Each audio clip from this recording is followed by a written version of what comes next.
To my knowledge, the first oral argument that Justice Amy Coney Barrett had in a death penalty case after she joined the Supreme Court right before the previous president, Seventh Circuit. So these sketches are sort of a brief moment in time of the lawyers, at least, after COVID. There was no public allowed in, whereas ordinarily a court hearing is a massive undertaking. No, they do not bring them into the majesty and grandeur. Mr. Ramirez was convicted of capital murder, killing someone in the scope of a robbery. He stabbed to death Mr. Pablo Castro, who was taking out the trash and was able to steal only $1.25 from Mr. Castro.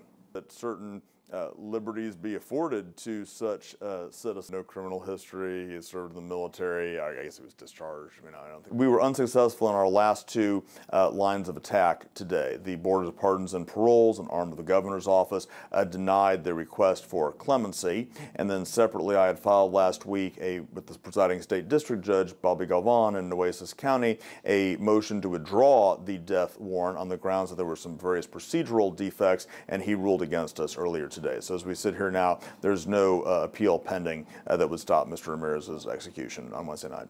Bodysuit, long bulletproof vest. They had guards in every door. He was probably the second most aggressive questioner was Justice Alito, who doesn't rule. We live in a democracy. Democracy can be messy, but if you have a law that's been passed by those overwhelming margins, signed a law by the president, every time one of these cases goes up to the Supreme Court, there seems to be this sort of landslide effect in favor of religious liberty. I think that's something that needs to be taken into account. There's a reason why that result obtains. That is what society has chosen to do through its democratic institutions.